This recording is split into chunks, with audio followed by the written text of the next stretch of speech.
आज का हमारा टॉपिक जो है आर्थिक भूगोल। तो आर्थिक भूगोल क्या है, उसमें सबसे पहले हम लोग क्या जान लेते हैं, भूगोल आखिर होता क्या है। तो भूगोल जो है, भूगोल एक क्या है, एक गतिशील विज्ञान है, ठीक है, जो निरंतर क्या है, चलती रहती है, बार बार दोगुना गति से, कभी जो है थोड़ा देर के लिए विश्राम करते हैं, कुछ कालों तक इनका जो विकास विभिन्न युगों में हुआ है। तो भूगोल को जो है अंग्रेजी में हम लोग क्या बोलते हैं, जियोग्राफी। जियोग्राफी, ठीक है। तो जियो का मतलब क्या होता है, पृथ्वी। यहाँ पास लिखते हैं हम लोग, जियो का अर्थ होता है पृथ्वी, और ग्राफी का अर्थ क्या होता है, वर्णन। अर्थात क्या कह सकते हैं हम लोग इसे, पृथ्वी का विभिन्न तथ्यों का क्या करेंगे, हम लोग अध्ययन करेंगे। इसे हम लोग क्या करते हैं, भूगोल कहते हैं। तो भूगोल को जो है दो वर्गों में विशिष्टीकृत बांटा हुआ है। जो पहला हमारा क्या है, भौतिक भूगोल, और दूसरा क्या है हमारा, मानव भूगोल। तो भौतिक भूगोल के अंतर्गत हम लोग किन किन तथ्यों का अध्ययन करते हैं, उनमें क्या है हमारा जो है, स्थलाकृति है, जलवायु है, मिट्टी है, वनस्पतियां हैं, और खनिज है, जल है, ऊर्जा संसाधन, इन सभी का हम लोग क्या करते हैं, भौतिक भूगोल के अंतर्गत ही अध्ययन करते हैं। और दूसरा जो हमारा होता है मानव, ठीक है। तो मानव भूगोल के अंतर्गत हम लोग क्या करते हैं, वहाँ जनसंख्या है, जनसंख्या का घनत्व, वितरण, अधिवास है, वहाँ के सामाजिक सांस्कृतिक दशाएं जो है, वहाँ के धर्म, भाषा और विभिन्न ऐसे महत्वपूर्ण तथ्यों का अध्ययन करते हैं, जिनके द्वारा क्या करते हैं हम लोग, मानवों के विशिष्ट तथ्यों की व्याख्या एवं विशेषताओं का विभिन्न प्रादेशिक समानता और विषमताओं के अंतर्गत ही क्या करते हैं हम लोग, अध्ययन करते हैं, ठीक है। तो हमारा क्या हुआ इसमें, बेसिक जो भूगोल है, भूगोल क्या है, पृथ्वी तल का क्या करना है, वर्णन करना है, और उसके दो वर्गों में उसे विभाजित किया है। तो पहला जो हमारा भौतिक भूगोल, जिसमें प्राकृतिक तत्वों का ही क्या करते हैं हम लोग, अध्ययन करते हैं, और दूसरा मानव है। तो मानव के अंतर्गत हम लोग क्या करते हैं, मानवीय तथ्यों का ही इसमें अध्ययन करते हैं। तो आइए हम लोग जो है हमारे जो आर्थिक भूगोल है उसकी ओर चलते हैं। तो आर्थिक भूगोल क्या है, आर्थिक भूगोल जो है मानवीय, यहाँ पर जो है भौतिक एवं मानवीय तथ्यों का एक विशिष्टीकृत विश्लेषण, जिनके अंतर्गत क्या करते हैं हम लोग, मानवों की उनके जीविकोपार्जन के साधन के रूप में विभिन्न आर्थिक क्रियाओं का क्या करते हैं हम लोग, अध्ययन करते हैं। जैसे कि मर्फी महोदय ने उनके परिभाषाओं में स्पष्ट किया है कि आर्थिक भूगोल जो है मनुष्य के जीविकोपार्जन की विधियों की एक स्थान से दूसरे स्थान पर मिलने वाली समानता एवं विषमता का अध्ययन है। अर्थात मनुष्य जो होता है विभिन्न स्थलाकृतियों पर निवास करता है, विभिन्न क्षेत्रों पर निवास करता है, वहाँ की जलवायु दशाएं भी अलग अलग प्रकार की होती है, विभिन्नता होती है, वहाँ की मनुष्य भी होती है, उनकी कार्यशीलता भी अधिक होती है, और उनके शैक्षणिक स्तर है, साक्षरता है, लिंगानुपात है, ये सभी क्या करती है, मानव की आर्थिक विकास को जो है प्रभावित करती है। तो उनके अनुसार ही क्या करते हैं, वहाँ के जो व्यक्ति होते हैं उनके अपने अनुकूल वातावरण के साथ क्या करती हैं, क्रियाकलाप करती हैं, और उनके आधार पर ही जो है प्राथमिक, द्वितीयक एवं तृतीयक क्रियाओं को अपने आधार के रूप में क्या करती हैं, अर्थ की प्राप्ति करती है, और जिनसे उनका विकास होता है। और नेक्स्ट है हमारा क्या है, NJG, ठीक है। पॉन्ड्स ने बताया है कि जो आर्थिक भूगोल है, भूतल पर मानव के उत्पादक क्रियाओं जैसे कि प्राथमिक, द्वितीयक एवं तृतीयक जो क्रिया होती है उनके वितरण का अध्ययन है, ठीक है। तो पॉन्ड्स महोदय ने भी स्पष्ट किया है, जो आर्थिक भूगोल होता है वो जो भूतल पर मानव की जीविकोपार्जन, मतलब उनके जीने के लिए जो, और उनके विकास के लिए जो भी ऐसे क्रियाएं करते हैं, जिसमें जो है खनन कार्य है, कृषि कार्य है, या फिर औद्योगिकीकरण है, या फिर परिवहन, ऐसे विशिष्ट ऐसे कार्य हैं जिनके द्वारा क्या होती है, मानवों को जो है अर्थ की प्राप्ति होती है, अर्थात जो है मुद्रा की क्या होती है, प्राप्ति होती है। उसे हम लोग क्या करते हैं, क्या क्या बोलते हैं, आर्थिक भूगोल। तो आर्थिक भूगोल को अर्थ को समझ लेते हैं। तो आर्थिक भूगोल एक ऐसी कार्यशील इकाई है जिनके द्वारा जो है मानवों की आर्थिक क्रियाओं का हम लोग क्या करते हैं, अध्ययन करते हैं, जिनमें जो है मानव की प्राथमिक क्रिया होती है, द्वितीय क्रिया है, तृतीय क्रियाएं होती है, और साथ साथ चतुर्थ एवं पंचम क्रियाओं का भी हम लोग अध्ययन करते हैं। लेकिन आर्थिक भूगोल में मुख्य रूप से हम लोग क्या है, प्राथमिक, द्वितीय एवं तृतीय क्रियाओं का ही महत्वपूर्ण रूप से अध्ययन करते हैं। और ठीक है, तो इसके अंतर्गत जो हम लोग क्या करते हैं, आर्थिक भूगोल जो है सर्वप्रथम हम लोग क्या करते हैं, दो वर्गों में बांटा है, भौतिक भूगोल और मानव भूगोल है। तो मानव भूगोल की एक क्या है, विशिष्टकृत शाखा है। पहले जो है आर्थिक भूगोल को एक विशिष्ट स्वतंत्र शाखा के रूप में हम लोग अध्ययन नहीं करते थे। पहले जो है हम लोग क्या है, मानव भूगोल के अंतर्गत अध्ययन किए, फिर सामाजिक भूगोल के अंतर्गत किए। लेकिन जब धीरे धीरे मानव जब विकास किया तो उनके जो है एक आर्थिक भूगोल के रूप में हम लोग क्या है, स्वतंत्र शाखा के रूप में हम लोग अध्ययन किए। तो आगे हम लोग चलते हैं प्रकृति की ओर। आर्थिक भूगोल की प्रकृति। तो आर्थिक भूगोल की प्रकृति जो है हमारा सबसे पहले है, प्रथम जो है प्राकृतिक है और मानवीय एवं आर्थिक क्रियाएं से संबंधित है।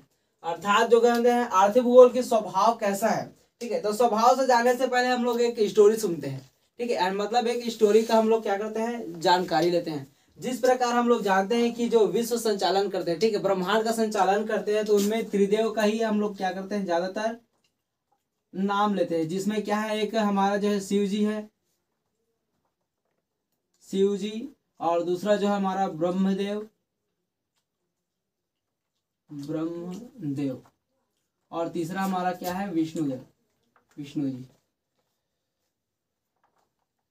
ठीक है। इन तीनों का कार्य क्या है, अलग अलग विभाजित किए। पहले तो इन लोगों में क्या हुआ था, एक फाइट हुआ था, ठीक है। इसमें जो फाइट हुआ था, सभी देव क्या बोलने लगे थे, मैं बड़ा हूँ, मैं बड़ा हूँ, मेरा कार्य बड़ा है।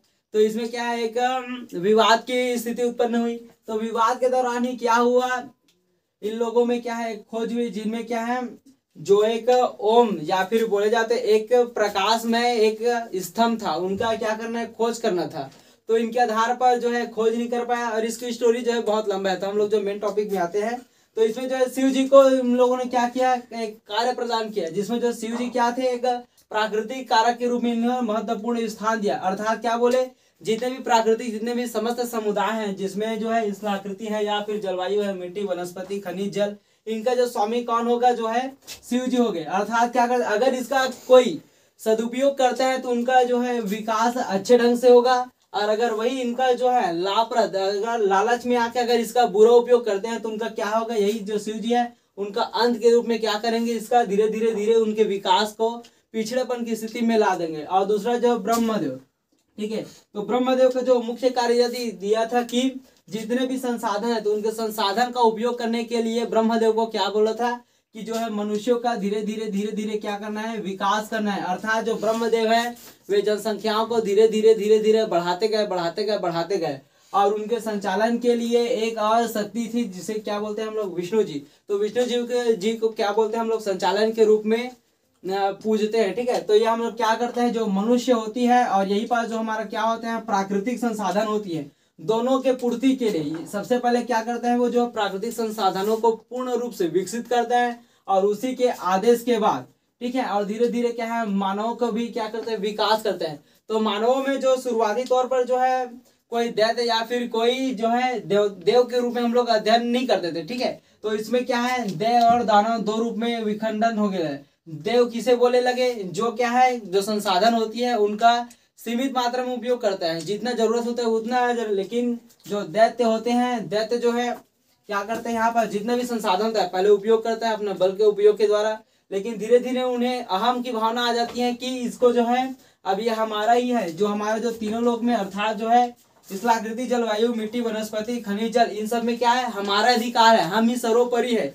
इनका क्या करेंगे हम लोग, जिस प्रकार से जैसे भी हम लोग क्या करते हैं, उपयोग कर सकते हैं, कुछ भी कर सकते हैं। उसी के आधार पर जो विष्णु जी, इसी के जब असंतुलन की स्थिति पैदा होती है तो किसे, शिव जी से डायरेक्ट कांटेक्ट करता है, और कांटेक्ट के परिणाम स्वरूप क्या करता है, शिव जी जो है प्राकृतिक आपदाओं के रूप में, जलवायु विषमता के रूप में, मिट्टी के अनुपजाऊ के रूप में, ऐसी बहुत सारी क्रिया होती हैं जिनके द्वारा शिव जी क्या करते हैं, भयंकर परिणाम स्वरूप लोगों के विकासशील में बाधा उत्पन्न कर देती हैं, और लोग जो है एक ही पल में पूरा जो है प्रलय के रूप में क्या है, पिछड़ जाते हैं, ठीक है। तो आइए जो है टॉपिक इसी के आधार पर हम लोग क्या करते हैं, इनके प्रकृति का अध्ययन करते हैं। तो आर्थिक भूगोल के जो स्वभाव है, आर्थिक भूगोल के स्वभाव को हम लोग जो देखते हैं प्राकृतिक के रूप में देखते हैं। तो प्राकृतिक के रूप में हम लोग क्या करते हैं कि वहां के जितने भी प्राकृतिक संसाधन होती है, जैसे कि हमारा जो मिट्टी है, वनस्पति है, खनिज है, जल, इन सभी का उनके अंतर्गत हम लोग अध्ययन करते हैं।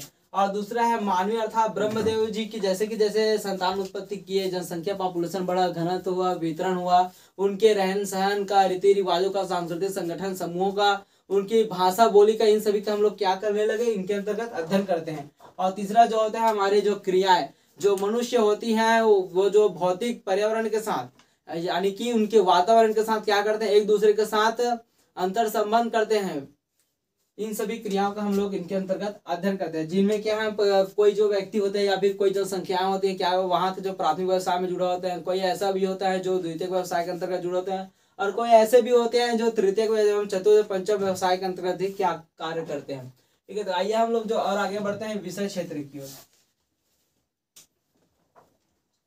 तो आर्थिक भूगोल का विषय क्षेत्र, आर्थिक भूगोल का विषय क्षेत्र के हम लोग क्या है तीन ही रूपों में, जैसे कि जिनको स्वभाव का तीन रूपों में बांटे थे उन्हीं प्रकार जो है इनके विषय क्षेत्र को भी हम लोग क्या करते हैं तीन रूपों में ही अध्ययन करते हैं। तो पहला जो हमारा प्राकृतिक संसाधन,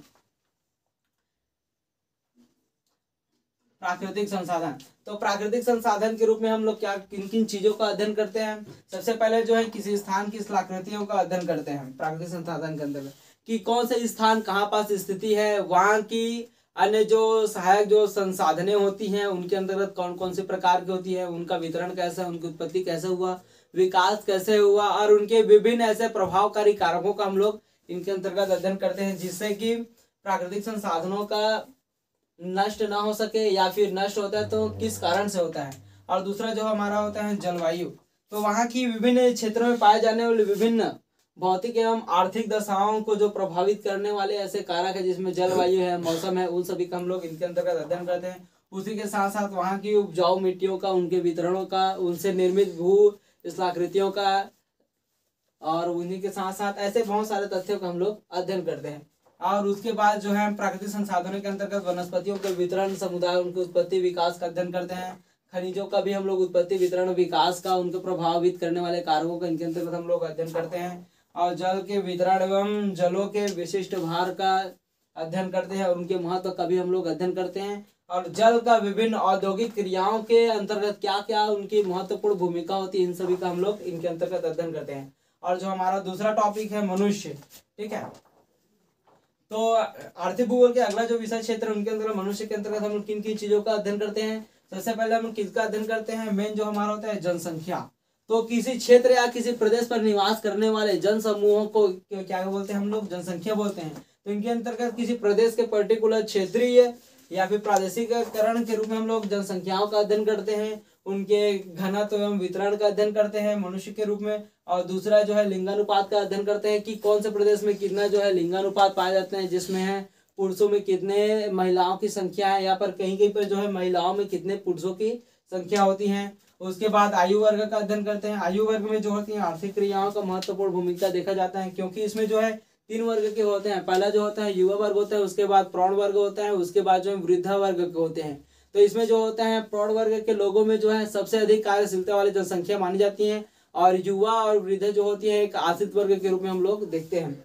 और अगला है हमारा साक्षरता, और उसके बाद है सामाजिक संगठन का अध्ययन करते हैं। उसके बाद जो अधिवास यानी जो मनुष्य होती हैं विश्राम के लिए या फिर भंडारण रखने के लिए अपने आवश्यक सामग्रियों खान पान को एकत्रित करने के लिए आवास का क्या करते हैं, निर्माण करते हैं, उनका अध्ययन करते हैं कि नगरों का प्रकार किस तरह होता है और कैसे उनके विकास हुआ है, और नगरों की उत्पत्ति, इन सभी का क्या करते हैं हम लोग अध्ययन करते हैं। मुख्य रूप से अधिवास में हम लोग जो है ग्रामीण अधिवास एवं नगरीय अधिवास का ही अध्ययन करते हैं। उसके बाद सामाजिक एवं सांस्कृतिक विशेषताओं का इनके अंतर्गत अध्ययन करते हैं। अगला जो है हमारा विषय क्षेत्र के अंतर्गत आर्थिक क्रियाएं। तो मानव जो होती है विभिन्न अपने अपने जो स्थलाकृति होती है, जलवायु होती है, मिट्टी होती है, वनस्पति एवं खनिज जल, इतने भी जो प्राकृतिक संसाधन होते हैं उनके वातानुकूलन, मतलब जो है मानवों के अनुकूल जहां जहां जैसे जिस प्रकार की जलवायु होती है उनके अकॉर्डिंग ही क्या करते हैं वहाँ जो आर्थिक जो उनकी क्रियाएं होती हैं वे प्रतिफलित होती है। मतलब इनके आधार पर ही क्या करते हैं हम लोग प्राकृतिक संसाधन के आधार पर वहाँ क्रियाएं करते हैं।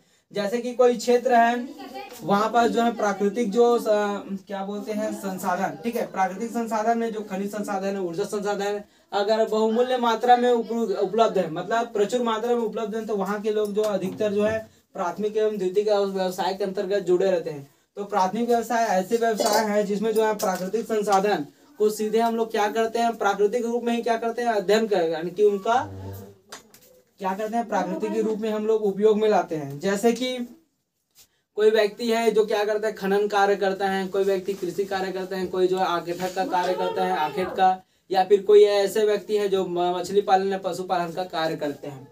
तो क्या बोलते हैं प्राथमिक व्यवसाय के अंतर्गत जितने भी श्रमिक कार्य करते हैं उनको समूह को हम लोग क्या किस नाम से जानते हैं, लाल कॉलर समूह के नाम से जानते हैं। और उसी प्रकार जो द्वितीयक जो आर्थिक क्रियाएं होती है जिनमें हम लोग क्या करते हैं जितने भी प्राकृतिक जो संसाधनें प्राप्त होती है उनका जो मूल रूप से हम लोग क्या करते हैं उसके रूप को परिवर्तित करके हम लोग क्या करते हैं उपयोग करते हैं। जैसे कि हमारे पास गेहूं होता है, गेहूं को जो हम आटे के रूप में उपयोग करते हैं, उनसे हम लोग क्या करते हैं कपड़ा का निर्माण करते हैं। उसी प्रकार जो लोहा होता है, लोहा से हम लोग कोई भी औजार या फिर यंत्र के रूप में उपयोग करते हैं। तो द्वितीयक जो आर्थिक क्रियाओं के वर्ग जितने भी श्रमिकों का जो समूह होता है, जो द्वितीयक व्यवसाय के अंतर्गत क्या करते हैं, कार्य करते हैं, उनको क्या बोलते हैं हम लोग, नीला कॉलर समूह वर्ग के क्या करते हैं, इनका नाम देते हैं। ठीक है, उसके बाद तृतीयक है।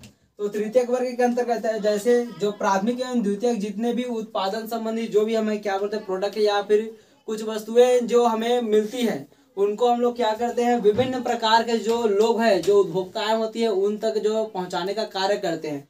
तो तृतीयक के अंतर्गत जो कौन कौन से आर्थिक क्रियाएं करते हैं, व्यापार का कार्य करते हैं, विनिमय का कार्य करते हैं, और वस्तुओं को एक स्थान से दूसरे स्थान पर ले जाने का कार्य करते हैं इनके अंतर्गत। तो इस श्रेणी के अंतर्गत जितने भी जो श्रमिक हैं, तो उनको किस नाम से जाने जाते हैं, इसको जो है गुलाबी कॉलर श्रमिक के नाम से हम लोग क्या करते हैं, जानते हैं।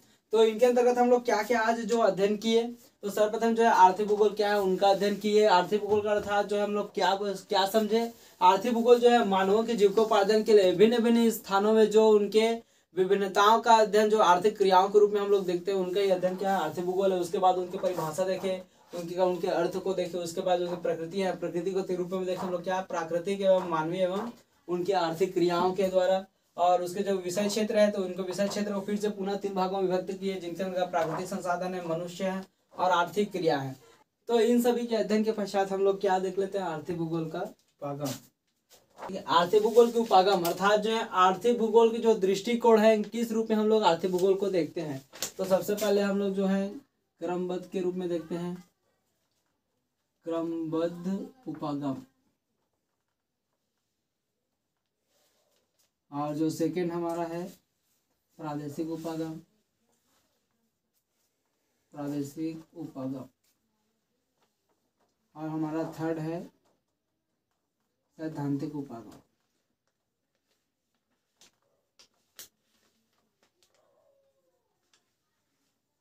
सैद्धांतिक उपागम तो जो है आर्थिक भूगोल के उपागम के जो है क्रमबद्ध उपागम, प्रादेशिक उपागम एवं सैद्धांतिक उपागम के अंदर क्या करते हैं हम लोग, अध्ययन करते हैं। तो क्रमबद्ध उपागम अगर जो है जैसे कि हम लोग अध्ययन करते हैं किसी क्षेत्र के आर्थिक स्थिति का अध्ययन करते हैं, तो आर्थिक स्थिति का हम लोग डायरेक्ट कोई भी क्षेत्र से कहीं भी जाके, जैसे कि मानव क्या कार्य करते हैं, मानव कैसे के कार्य करते हैं, वहाँ जनसंख्या कितने हैं, ऐसे डायरेक्ट हम लोग अध्ययन नहीं करते। सबसे पहले किसी क्षेत्र में हम लोग औद्योगिकरण का भी हम लोग क्या करते हैं, अध्ययन करते हैं। तो सबसे पहले वहाँ के क्या करते हैं, प्राकृतिक संसाधनों का अध्ययन करते हैं, जिनमें क्या है, स्थलाकृति वहाँ की कैसी है, जलवायु कैसी है, मिट्टी कैसी है, वनस्पति कैसी है, खनिज संपदा जो है कितने मात्रा में और किस हद तक जो क्वालिटी की है, उन सभी का अध्ययन करते हैं। और उद्योग स्थानीयकरण के उसके बाद क्या करते हैं, मनुष्य का अध्ययन करते हैं, जिनमें मनुष्य के वहाँ की श्रमिक जनसंख्या का अध्ययन करते हैं, और वहाँ के जो कितने भी आबादी है उनका अध्ययन करते हैं। उनके बाद लिंगानुपात का अध्ययन करते हैं, आयु वर्ग का अध्ययन करते हैं, जिनके द्वारा क्या है, उद्योग के लिए एक परिपूर्ण मात्रा में क्या हमारे पास साधन हो। ठीक है, तो क्या करते हैं, हम इन लोगों का डायरेक्टली हम लोग अध्ययन नहीं करते। तो उसके शुरुआत में क्या करते हैं, हम लोग प्राकृतिक संसाधनों का अध्ययन करते हैं। उसके बाद मनुष्यों का विभिन्न विशेषताओं का अध्ययन करते हैं, उनके संगठनों का अध्ययन करते हैं, जिनके अंतर्गत जो लिंगानुपात, आयु वर्ग, साक्षरता एवं सामाजिक आर्थिक जो उनके विकास उनका अध्ययन करते हैं। उनके बाद उनके दक्षता के अनुसार उनके आर्थिक क्रियाओं का उनके क्रमबद्ध रूप में ही अध्ययन करते हैं। ठीक है, अर्थात जो आर्थिक भूगोल जो हम लोग क्या है, डायरेक्टली किसी भी जगह से अध्ययन नहीं करते, उनका जो क्रमबद्ध रूप के आधार पर ही क्या करते हैं, हम लोग अध्ययन करते हैं। और दूसरा जो है हमारा जो है प्रादेशिक उपागम। तो प्रादेशिक उपागम के अंतर्गत जो क्या है, अलग अलग क्षेत्रों में पाए जाने वाले विभिन्न मानवों की एवं जो प्राकृतिक संसाधनें होती है, उनका जो है एक दूसरे के समानता एवं विषमताओं के आधार पर ही क्या करते हैं, हम लोग पर्टिकुलर किसी क्षेत्र के अंतर्गत ही क्या करते हैं, हम लोग अध्ययन करते हैं। और अगला जो हमारा होता है सैद्धांतिक उपागम, जो किसी क्षेत्र के लिए हम लोग कोई भी सर्वे करते हैं या फिर सर्वेक्षण कार्य करते हैं, तो उनका जो किसी विद्वान पहले से क्या दिया है, उनका सिद्धांत प्रतिपादित कर चुका है, तो उनके अंतर्गत हम लोग उन्हीं के सिद्धांत के आधार पर ही क्या करते हैं, हम लोग लगातार अध्ययन करते हैं। इनमें हमारा किसी भी प्रकार का नए थ्योरी के रूप में कोई भी तथ्य नहीं होता। हम लोग जो पहले से जो बताए हुए हैं, उन्हीं के आधार पर किसी क्षेत्र का ही सर्वे करते हैं।